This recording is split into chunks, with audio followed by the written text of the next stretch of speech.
on va se dire qu'on va passer une après-midi ensemble. Je suis sûre que ce sera une après-midi de belle qualité. Et je veux vous dire que je suis très heureuse de vous accueillir à la région Île-de-France, votre région, à tous et à toutes, pour une après-midi qui va être très intense et qui va mêler des moments d'intelligence sensible et des moments de réflexion. D'abord, vous tous et vous toutes, les lycéens et les lycéennes, pour le travail que vous avez accompli, je veux vous dire merci. Et vous dire aussi merci pour votre créativité. Je veux également remercier les enseignants, les enseignantes, les proviseurs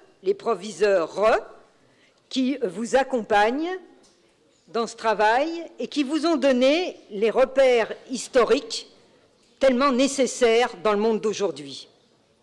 Je veux également remercier les poètes, les artistes qui ont stimulé votre imaginaire. Je veux remercier l'Institut du Tout Monde qui a rendu possible tout le travail et la rencontre de cet après-midi et son inlassable animatrice, Sylvie Glissant. Honorer la mémoire des millions de victimes de l'esclavage est une nécessité dans notre monde, mais elle doit, comme toute démarche sur la mémoire, s'accompagner d'un travail historique. Lui seul, ce travail, permet de comprendre le passé, les causes qui ont produit, en particulier, le commerce circulaire, envoyant des milliers d'Africains vers les Antilles et les Amériques pour le bénéfice des Européens. Cette histoire n'est donc pas seulement l'histoire des descendants d'esclaves, c'est bien aussi celle de l'Europe et de l'humanité tout entière.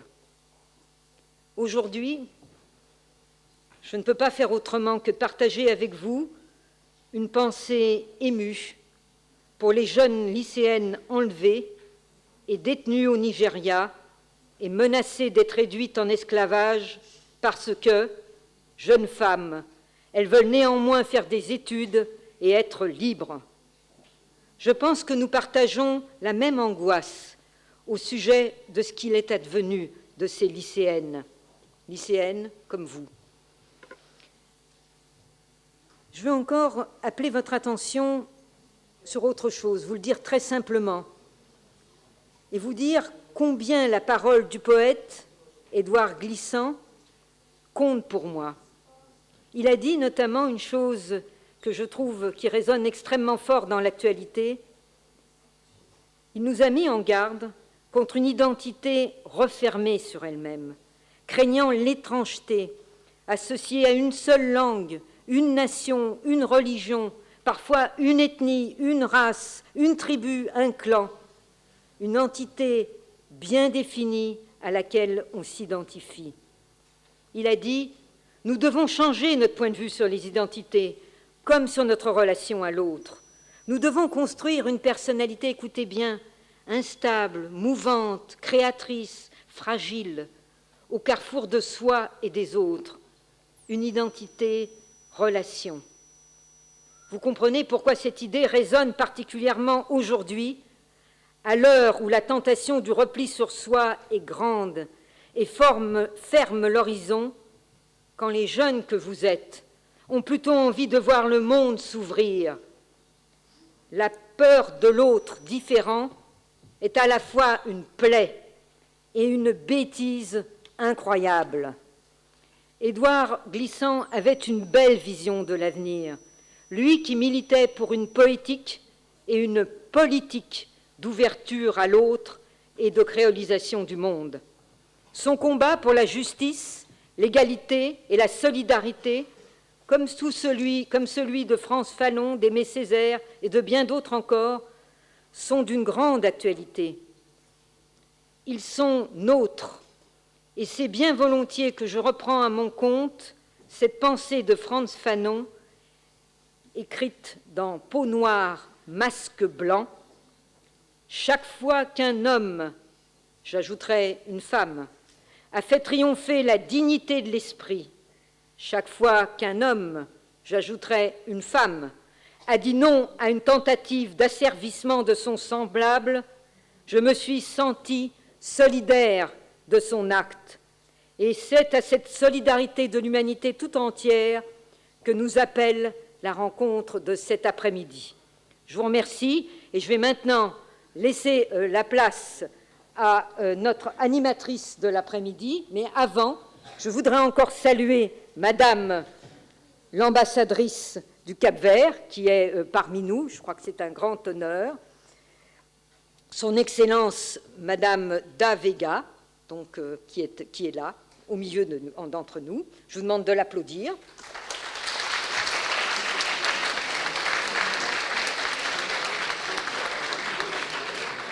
Et Madame Angèle Louvier, Angèle Louvier, qui est secrétaire générale du Comité national de la mémoire et de l'histoire de l'esclavage, qui nous fait également l'amitié d'être avec nous, donc rattachée au ministère des Outre-mer, et qui a organisé notamment la grande manifestation au Sénat le 10 mai. Voilà. Donc maintenant, c'est vous qui avez la parole, et je crois que nous allons applaudir ensemble à la fois, écoutez bien, les élèves du lycée Baudelaire d'Évry. Allez-y, applaudissez, vous pouvez les applaudir. Du lycée Romain Roland d'Ivry, sur scène, vous pouvez les applaudir également. Du lycée Édouard Branly de Créteil. Du lycée Gustave Eiffel de Gagny. Du lycée, on applaudit mais gentiment, du lycée Turqueville du 11e.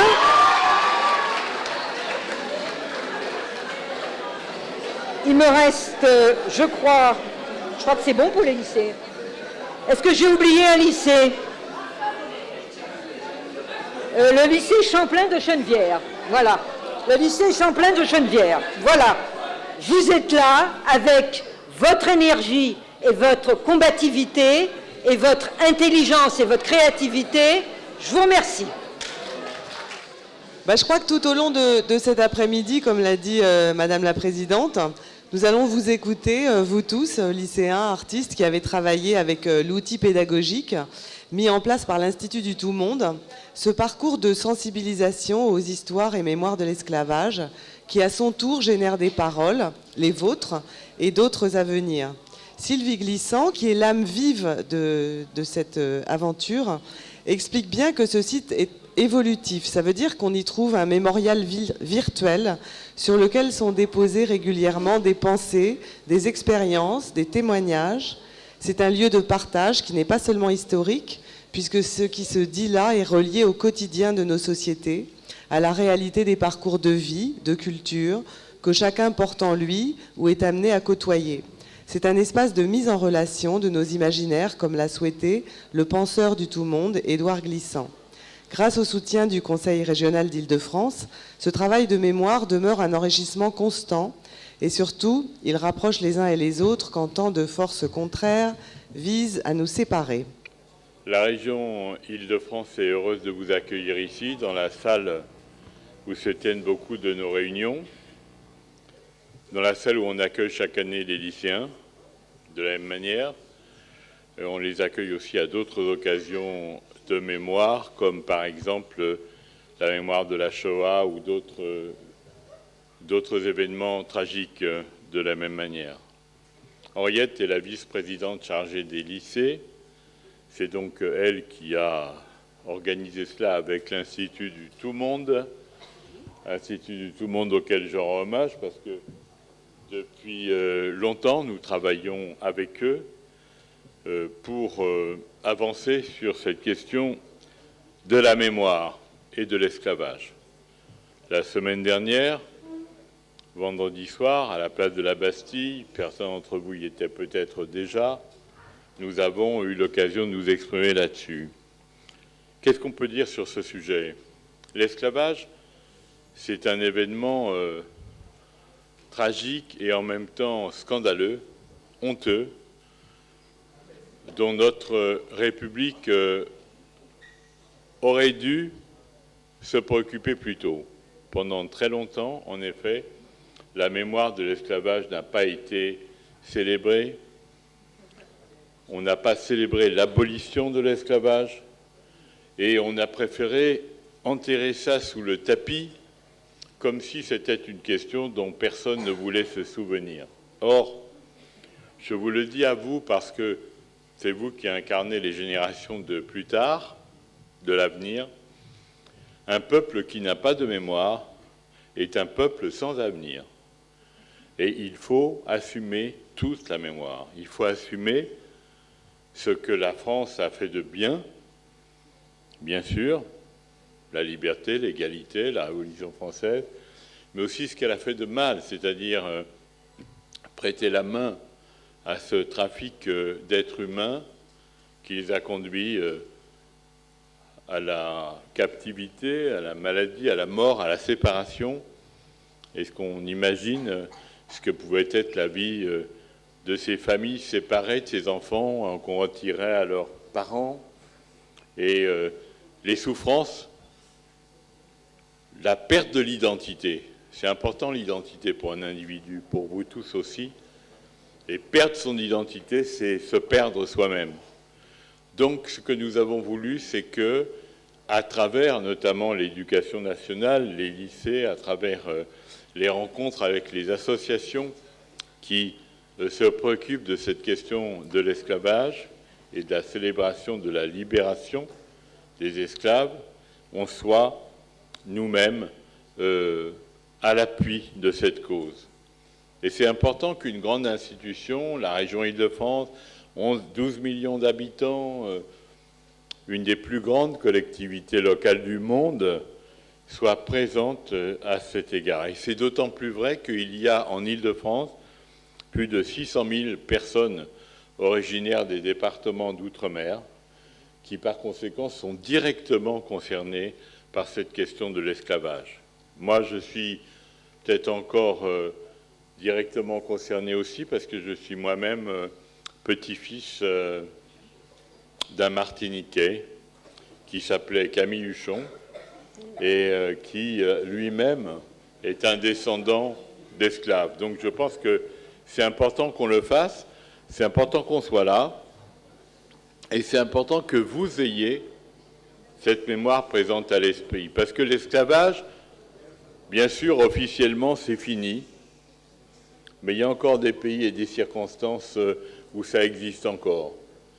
Et il y a aussi des formes d'esclavage presque domestiques, dans la manière dont on traite les personnes de service chez soi, etc. Donc il faut que vous soyez très conscients de ça, prêts à vous battre là-dessus, comme se sont battus tous ceux qui, comme l'Institut du Tout-Monde ou le CREFOM, sont en charge de cette célébration. Voilà ce que j'étais venu vous dire, en vous souhaitant donc une après-midi d'échange et de travail. Vous pourrez poser toutes les questions sur le sujet et obtenir des réponses qui parfois vont vous surprendre, peut-être même vous choquer, mais c'est important que vous ayez justement ce choc.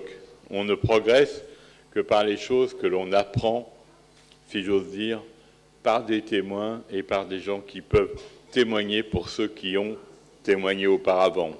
L'important, c'est que la mémoire ne s'efface pas et que plus jamais ce genre de phénomène existe dans une république, la nôtre, qui est une république où nous sommes attachés à l'égalité, à la fraternité et à la liberté. Voilà, bon après-midi de travail. Merci beaucoup à Monsieur Huchon de ces paroles. Et nous poursuivons avec les vôtres, en fait, puisque je vais appeler d'abord les élèves du lycée Baudelaire pour voir un petit peu comment vous rendez compte les uns et les autres de ce parcours de sensibilisation aux questions des esclavages mis en place par l'Institut du Tout-Monde.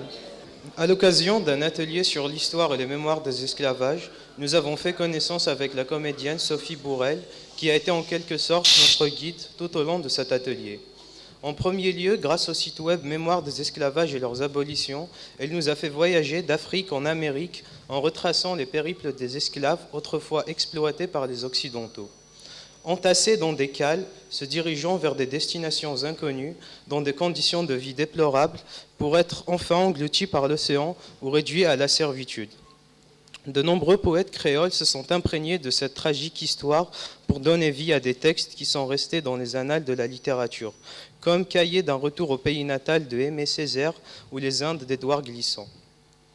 Nous avons beaucoup parlé de la créolisation, ce terme que tout le monde connaît sans forcément savoir ce qu'il signifie. Eh bien, la créolisation, c'est la mise en contact de plusieurs cultures ou plusieurs éléments de cultures distinctes dans un endroit du monde pour résultat une donnée nouvelle. Ensuite, nous avons fait des exercices qui avaient pour but de nous aider à mieux maîtriser notre voix et à améliorer notre prononciation des voyelles. Nous nous sommes exercés sur un poème d'Édouard Glissant. Ce fut un moment ludique, instructif et fort en émotion. En classe, cet atelier est arrivé dans le cadre de notre travail sur l'actualité, à travers lesquels nous avons évoqué le débat suscité par l'affaire Taubira et le racisme en France. Ce qui nous a fait prendre conscience que malgré cet éternel combat des actes racistes sévissent dans notre société, mais nous devons continuer à nous battre pour que les générations futures puissent vivre dans un monde en harmonie sans se soucier de nos différences, car en réalité, il n'y en a pas. On va juste annoncer donc maintenant cette lecture donc des Indes, des extraits du poème Les Indes d'Édouard Glissant par Solange Mendes et Rekia Mezaï, Tigana Ipalenieni, Leslie Patengu Miafo et Dorcas Gangu Wangandu. À vous. 1492. Les grands découvreurs s'élancent sur l'Atlantique à la recherche des Indes. Avec eux, le poème commence. Tous ceux aussi, avant et après ce jour nouveau, qui ont connu leurs rêves, en ont vécu ou en sont morts.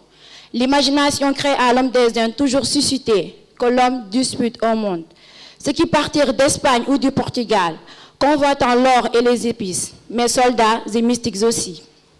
Le chant nomme le père là-bas, jacobin et corsaire, puis ce nègre prophète qu'on fit fouetter à sang, lequel avait vu grandir sur la mer, avant qu'ils eussent paru les bateaux, et nomme Toussaint l'ouverture, esclave et libérateur d'Haïti. Mais il ne faut anticiper sur l'histoire. Voici le port en fête, l'aventure qui se noue, le rêve qui s'épuise dans son projet. L'homme a peur de son désir au moment de le satisfaire. Sur Gênes va s'ouvrir les prés des cloches d'aventure, au lyre de reins et de vent, dans l'air lyrique de départ. L'encre est à jour, et la très douce hébétude qu'on la tarisse au loin d'une autre salaison. Oh, le sel de la mer est plus propice ici que l'eau bénite de l'évêque. C'est pendant que la foule fait silence, et elle entend la suite de l'histoire.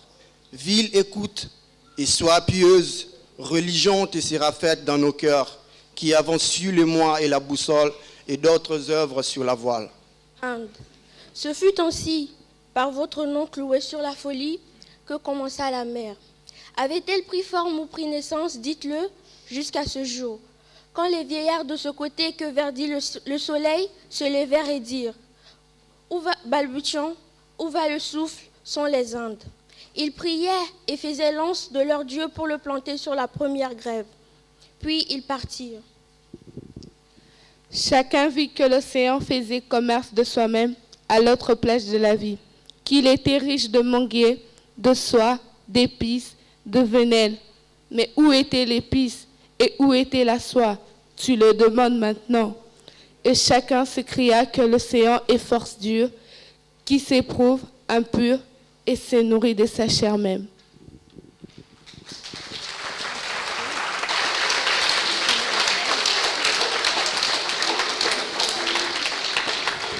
Bravo, c'était vraiment magnifique. Merci beaucoup. Les lectures des poèmes des élèves du lycée Romain Roland d'Ivry-sur-Seine Ce sont des poèmes écrits dans le cadre du concours de poésie sur les esclavages. La remise du prix aura d'ailleurs lieu demain matin, mercredi 28, au théâtre Antoine Vitesse à Ivry. Ces poèmes, vous pouvez les lire dans la rubrique du concours sur le site de l'Institut du Tout-Monde, mais ceux qui ont été primés, ils feront l'objet d'un cérémonial précis. Ils seront en effet déposés sur le mémorial virtuel de l'Institut du Tout-Monde et ainsi mis en valeur en ligne. C'est une manière d'apporter solennellement votre participation à cette histoire. C'est comme une pierre ajoutée à un monument, et ce monument, c'est le monument vivant des mémoires. Alors on va entendre 4 élèves lire 2 de leurs poèmes, donc Inès Dil-Camara, Noémie Lecaer, Thibaut Reynaud et Rachel Zouguebi vont lire « Vous » et 7 poèmes pour une rose rouge. Chut. Aucune race ne possède le monopole de la beauté, de l'intelligence, de la force. Aimé Césaire. Furci, esclave affranchi, toi qui traduis en justice le maître qui te martyrise, toi qui fais revivre la Réunion. Célimène, femme poète, voix libre de ton île, qui chante pour la liberté, qui écrit pour l'égalité. Rosa Parks, toi qui es arrêtée par refus d'être humiliée, assise pour la liberté.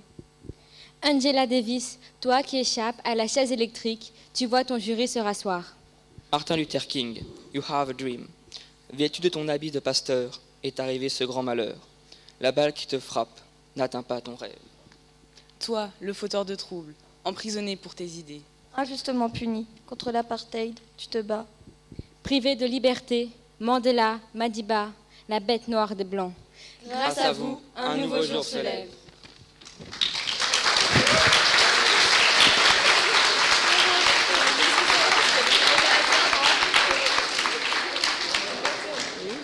Sept poèmes pour une rose rouge, à la mémoire de Nadia Anjuman, poète afghane assassinée en 2005. Mourir pour l'affirmation, mourir pour un ciel trop étoilé, vivre dans l'indignation, vivre pour espérer, mourir en silence pour avoir dit ce que tu penses. Si ton ombre s'est effacée, était-ce pour mieux l'imprimer? Belle Antigone effacée, étoile de la résistance. On connaît tous ce silence, celui d'une femme violentée qui se bat pour sa liberté. Un portrait en guise de célébration, l'Afghanistan pour nation, la liberté pour revendication, l'indignation suscitée par sa disparition. Prisonnière au tempérament fier, femme aux vertus lumineuses, fais parvenir le mystère du désert où tu fus heureuse. Tu ne t'es pas tue, alors il t'a tué. Il voulait t'effacer, voiler ton regard, et de simple résistance, tu devins martyr.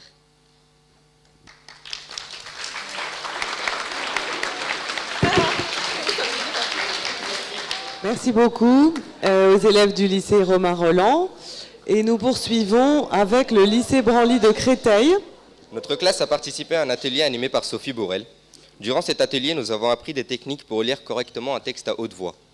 Nous nous sommes appuyés sur le poème Partir d'Aimé Césaire, qui met au mot la tragédie de l'esclavage. Ces techniques nous ont donné la possibilité d'améliorer notre posture, d'échauffer notre voix, d'articuler en jouant avec les syllabes, de varier les tonalités, de contrôler notre stress, mais aussi à donner du sens et de la vie au texte. Ces apprentissages nous ont permis à mieux nous exprimer et de gagner en assurance. Concrètement, ces exercices nous permettront d'être plus confiants pour l'oral du baccalauréat et de prendre conscience du rôle de notre diction. Nous tenons donc à remercier l'Institut du Tout-Monde et Sophie Bourrel pour avoir partagé son savoir avec nous. Noir et blanc. Noir fut sa couleur. Noir fut son humeur. Noir était sa douleur. Noir était son malheur. Inférieur au blanc était. Supérieur le blanc fut. Le blanc de l'intérieur. Noir de l'extérieur. Blanc fut sa douleur. Noir fut son malheur. Inférieur le noir était. Supérieur le blanc fut. Noir comme ses chaînes. Noir fut sa peine. Et de son trépas, il retrouva ce dont l'avait tant privé, sa liberté.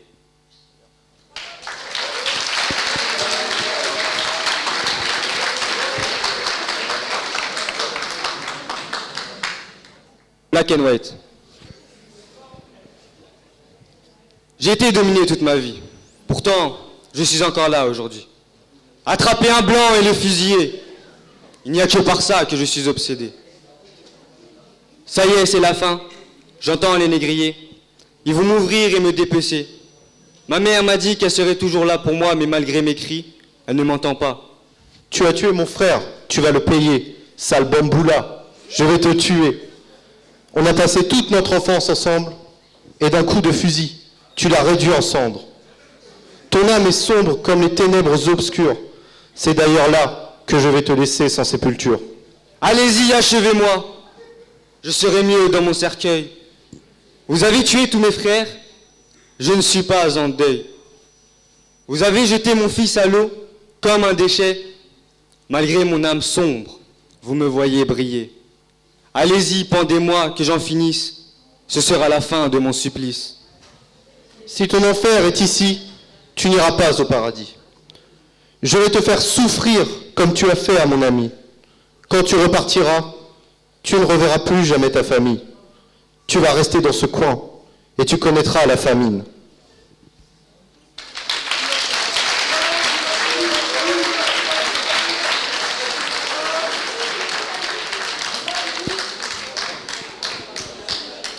Merci et bravo au lycée Branly. Et voici maintenant le lycée Gustave Eiffel, dont les élèves vont nous lire un court extrait du cahier d'un retour au pays natal d'Aimé Césaire. Alors, je ne sais pas si je dis vos noms, j'essaye. Mélanie Escolano, Rebecca Kalfa, Maya Ledeva, Nathan Maran et Yumna Yahaya. Voilà, c'est à vous, et je pense que Nathan devrait aussi s'exprimer sur l'importance de célébrer les mémoires.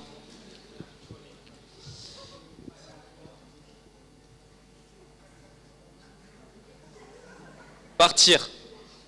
Comme il y a des hommes hyènes et des hommes panthères, je serais un homme juif, un homme cafre, un homme hindou de Calcutta, un homme de Harlem qui ne vote pas.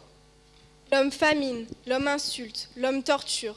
On pouvait à n'importe quel moment le saisir, le rouer de coups, le tuer, parfaitement le tuer, sans avoir de compte à rendre à personne, sans avoir d'excuses à présenter à personne. Un homme juif, un homme pogrom, un chiot, un mendigo. Est-ce qu'on tue les remords? Beau comme la face de stupeur d'une dame anglaise qui trouverait dans sa soupière un crâne, de haut en haut. Je retrouverai le secret des grandes communications et des grandes combustions. Je dirai orage, je dirai fleuve, je dirai tornade, je dirai feuille, je dirai arbre. Je serai mouillé de toutes les pluies, humecté de toutes les rosées. Je roulerai comme du sang frénétique sur le courant lent de l'œil des mots, en chevaux fous, en enfants frais, en caillots, en couvre-feu, en vestiges de temples en pierres précieuses, assez loin pour décourager les mineurs. Qui ne me comprendrait pas, ne comprendrait pas davantage le rugissement du tigre.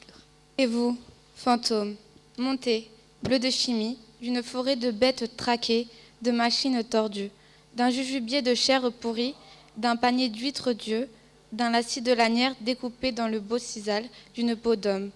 J'aurai des mots assez vastes pour vous contenir. Et toi, terre tendue, terre saoule, terre grand sexe levé vers le soleil, terre grand délire de la montule de Dieu, terre sauvage montée des rossaires de la mer, avec dans la bouche une touffe de sécropie, terre dont je ne puis comparer la face houleuse qu'à la forêt vierge et folle que je souhaiterais pouvoir, en guise de visage, montrer aux yeux indéchiffraires des hommes. Il me suffirait d'une gorgée de ton jet Jiculi pour qu'en toi je découvre toujours à même distance de mirage, 1000 fois plus natal, et doré d'un soleil qui n'entame nul prisme, la terre où tout est libre et fraternel, ma terre. Partir. Mon cœur bruissait de générosités emphatiques. Partir. J'arriverai lisse et jeune dans ce pays mien, et je dirai à ce pays, dont le limon entre dans la composition de ma chair, j'ai longtemps erré, et je reviens vers la hideur désertée de vos plaies. Je viendrai à ce pays mien, et je lui dirai, embrassez-moi sans crainte.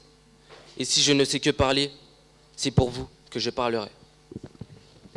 Après...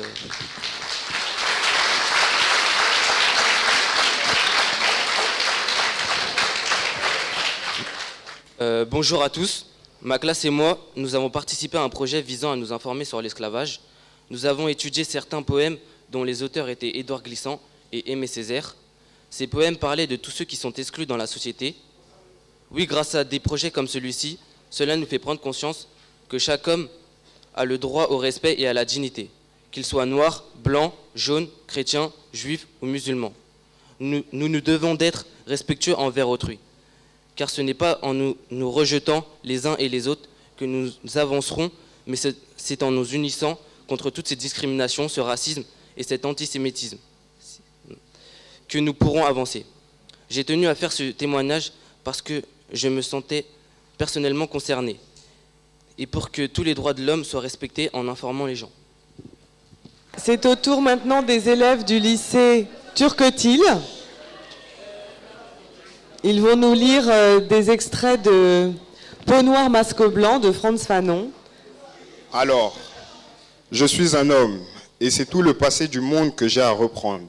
Chaque fois qu'un homme a fait triompher la dignité de l'esprit, chaque fois qu'un homme a dit non à une tentative d'asservissement de son semblable, je me suis senti solidaire de son acte. Dois-je sur cette terre, qui déjà tente de se dérober, me poser le problème de la vérité noire? Dois-je me confiner dans la justification d'un acte racial? Je n'ai pas le droit, moi, homme de couleur, de rechercher en quoi ma race est supérieure ou inférieure à une autre race. Il n'y a pas de mission nègre, il n'y a pas de fardeau blanc. Je me découvre un jour dans un monde où les choses font mal, un monde où l'on me réclame de me battre, un monde où il est toujours question d'anéantissement ou de victoire.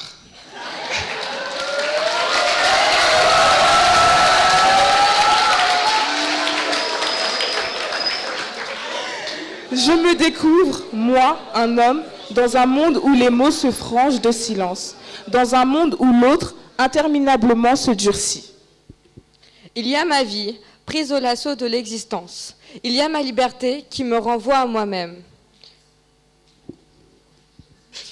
Mon ultime prière, ô mon corps, fais de moi-même toujours un homme qui interroge. Mon ultime prière, ô mon homme, ô mon corps, fais de moi-même toujours un homme qui interroge. Mon ultime prière, ô mon corps, fais de moi-même toujours un homme qui interroge.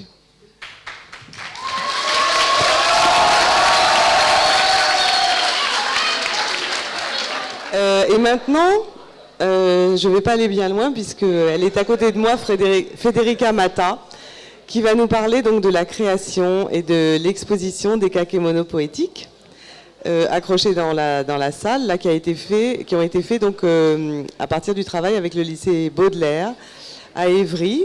Je crois justement qu'un lycéen du lycée Baudelaire va venir aussi pour raconter un petit peu ce travail. C'est Thomas qu'on attend. Voilà Thomas. Federica, à vous.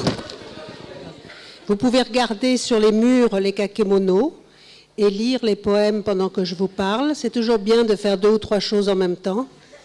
Donc on écoute, on développe notre attention, on allume la bougie sur notre tête et on amène tout ce soleil à l'intérieur de nous-mêmes pour ouvrir nos cœurs. C'est ça qui est le plus difficile, c'est d'ouvrir notre cœur, parce qu'on a le cœur fermé, parce qu'on a peur, parce qu'on va trop vite, parce qu'on se laisse brimer par les écrans multiples qui nous entourent. Moi, je m'appelle Federica Mata, je suis née d'une famille qui a beaucoup traversé les mers, parfois dans la cale quand c'était mes ancêtres esclaves, parfois sur le pont quand c'était ma famille qui fuyait les massacres de l'Europe de l'Est. Et de tous ces passages, je crois que j'ai hérité d'eux les outils qui m'aident à amener un peu de conscience. Édouard Glissant disait « soleil de la conscience ». Donc ce soleil que je disais qu'on pouvait avoir à l'intérieur de nous-mêmes, pour moi c'est ça, c'est la conscience. C'est-à-dire comment arriver à développer ces outils que nous ont laissés nos ancêtres. Et dans ces mémoires de nos arbres généalogiques qu'on invente chaque jour suivant ce que l'on vit, on peut extraire des mots, de la musique, des images, des couleurs qui nous aident à nous exprimer. Parce que si on n'arrive pas à s'exprimer, on retourne les armes de la violence contre nous-mêmes et on commence à se faire du mal. Voilà, donc c'est le petit travail que j'essaye de vous apporter, de vous donner les outils, de les poser sur notre table commune et de créer ensemble un espace où on peut changer en échangeant, comme disait Glissant, sans avoir peur de nous dénaturer ni de nous perdre.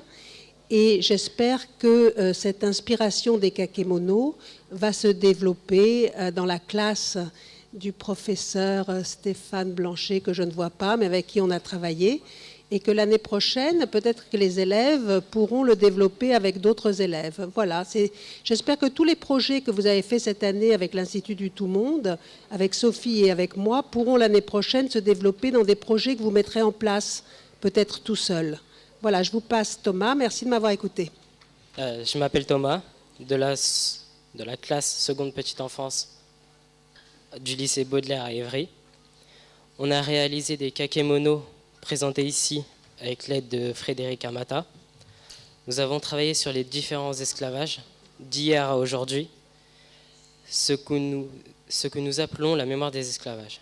Mon groupe en particulier a écrit « Les mémoires des esclavages sont comme des cours d'eau, faits de tourbillons, de chutes, d'obstacles. Regardez. » Les grands auteurs aussi parlent de cette mémoire, Victor Schœlcher et Aimé Césaire.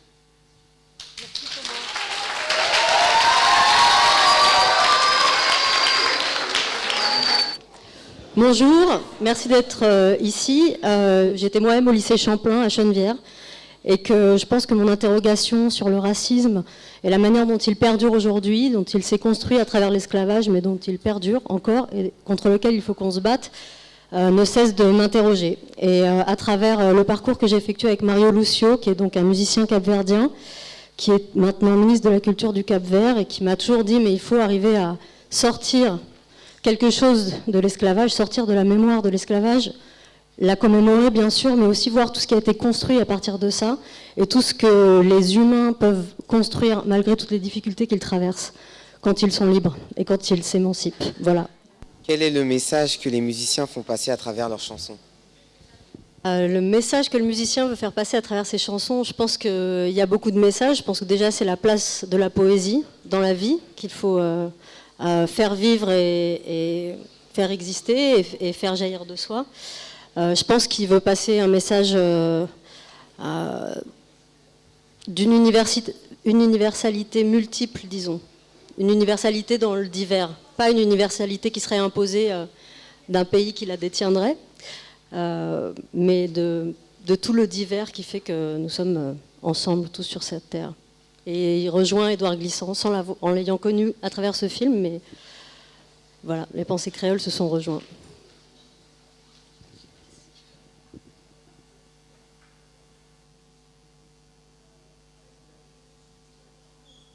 Parlez un peu plus, le micro plus près de la bouche là. Voilà. La liberté, c'est la vie. La liberté, c'est la joie. J'ai fait un rêve. Dans ce rêve, il y avait la liberté. Dans cette liberté, il y avait du bonheur. Dans ce bonheur, se tenait de la joie. Dans cette joie, se tenait des sourires. Noir, il y a toujours de l'espoir. Même dans ton désespoir, tu gardes espoir. Il y a une issue au milieu de cette colonie. Cours, cours, cours, les gardes sont derrière toi. Cours, cours, cours, ne te retourne pas. La liberté est au bout de ce champ, saisis-la et enfuis-toi. Ton corps est en feu, mais lutte contre la douleur. Bientôt, tu ne la sentiras plus. J'ai fait un rêve où j'étais ce petit garçon qui travaillait dans les champs. C'était la récolte pour les blancs. On s'asseyait sur les bancs, on ne gagnait pas d'argent, mais juste du temps. Avant l'heure de gloire et avant l'heure de la souffrance. Lance, relance jusqu'à l'excellence. La référence de la souffrance donne de la désespérance. Mais ne désespère pas, désespère pas. Il y a toujours de l'espoir en toi, donc ne désespère pas.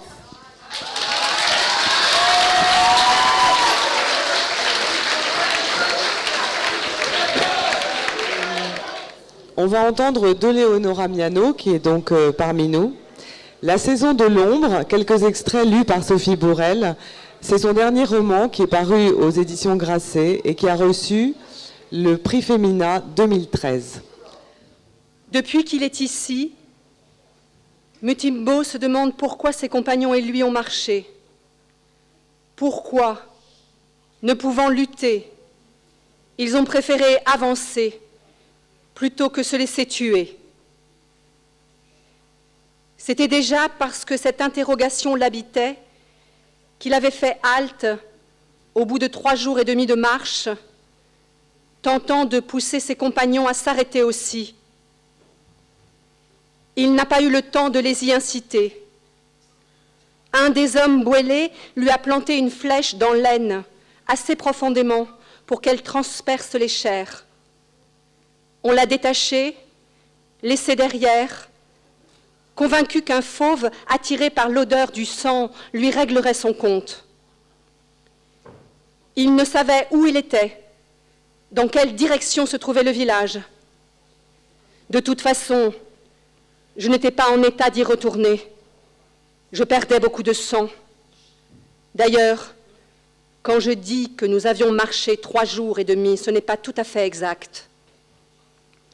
En réalité, ils avançaient de nuit, uniquement.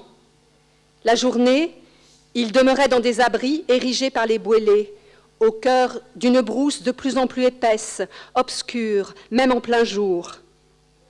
Au bout d'un moment, ils avaient oublié l'éclat du soleil, ne connaissaient plus que l'ombre, les nuits sans lune, terrés au fond de ces gîtes préparés pour leur réclusion.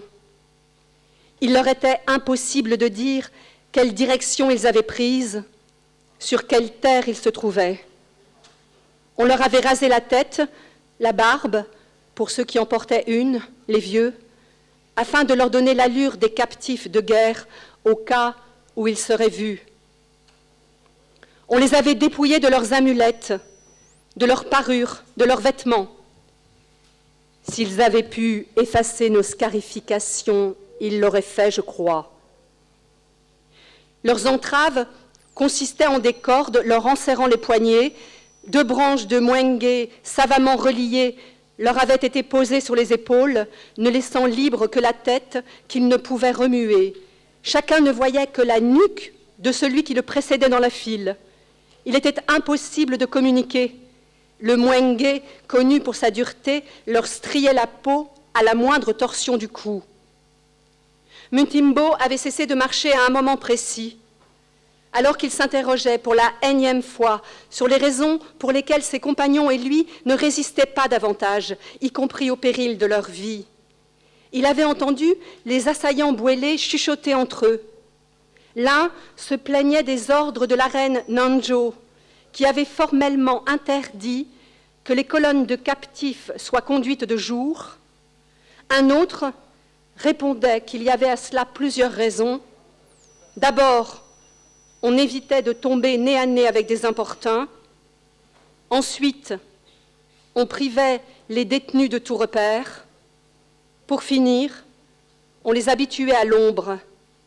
Il a dit, je n'oublierai jamais ces paroles, là où on les emmène, ce sont les ténèbres en permanence. Ils doivent y être préparés.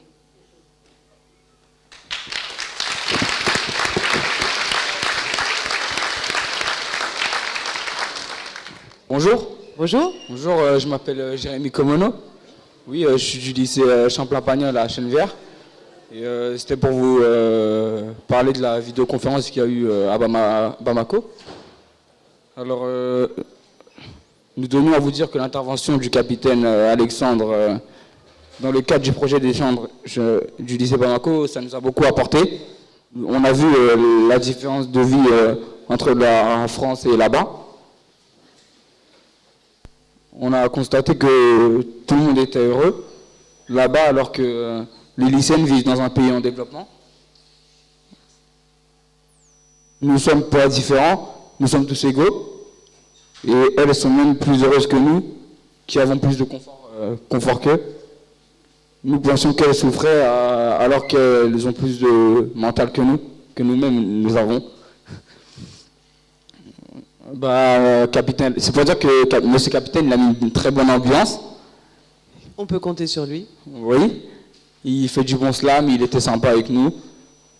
Grâce à lui, on a la rencontre dans notre pays. Il nous a même appris un peu à slammer, un tout petit peu, voilà.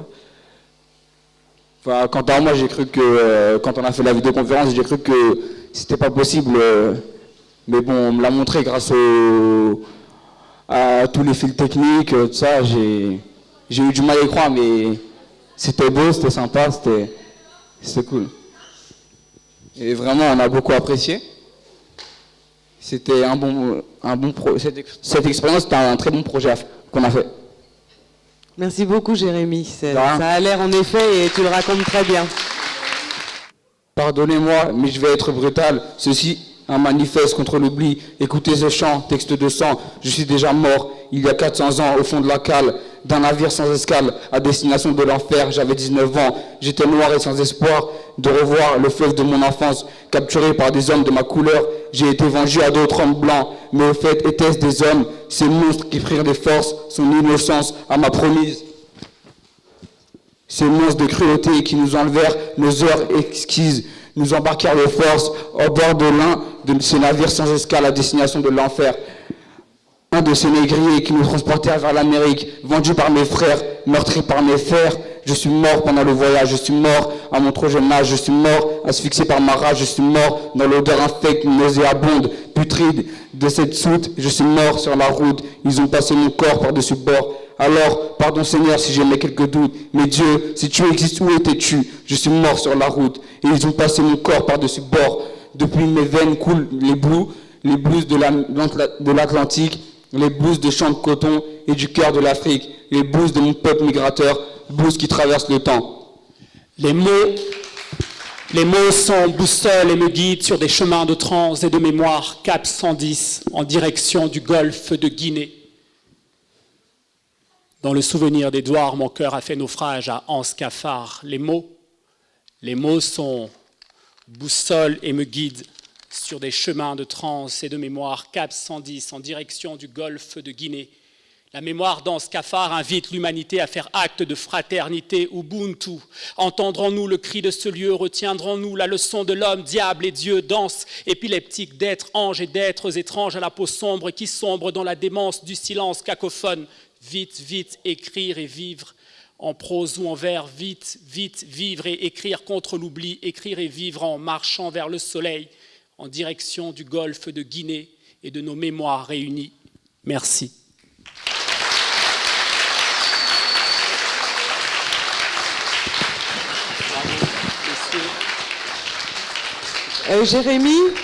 Jérémy, est-ce que c'est possible de donner juste le titre du livre? Ouais. Le chant des possibles. Et il est de qui? De Marc Alexandre. Voilà, donc si vous avez envie de lire un peu plus que ce que vous avez entendu là, eh bien vous pouvez vous procurer ce livre. Et bravo Jérémy, merci beaucoup. Merci à vous. Merci à Marc Alexandre. Et voici Madame Zouguebi qui va, vous remercier. En tant que vice-présidente du Conseil régional, conclure. On ne va pas conclure parce qu'on va se revoir et vous allez, je pense, continuer et à écrire pour les poètes et à vous exprimer par les arts graphiques. Et puis vous allez continuer peut-être à regarder aussi le site de l'Institut du Tout Monde où tous vos travaux seront présents, ce qui est quand même une chose extrêmement importante. Tu veux dire quelque chose, Sylvie, là-dessus? Oui, non, surtout n'oubliez pas d'y aller parce qu'on l'actualise tout le temps avec tout ce que vous nous envoyez. On le dépose sur le mémorial virtuel. Demain matin, donc, sera remis le prix du concours de poésie. Donc, on a sélectionné 10 poèmes et ces poèmes seront donc déposés solennellement sur le mémorial virtuel. Donc, s'il vous plaît, allez-y de temps en temps. Faites des suggestions, envoyez-nous des choses. Soyez avec nous toujours. Voilà, merci. Voilà. Et puis, puisque vous avez parlé d'espoir tout à l'heure, je pense que l'espoir pour nous, c'est que vous continuez à faire ce que vous faites, c'est-à-dire à la fois à réfléchir, à créer, à vous instruire. Je crois que c'est également tout à fait important. Merci à vous, bon retour, bon après-midi, et merci à tous ceux qui vous ont accompagnés. On est fiers de vous.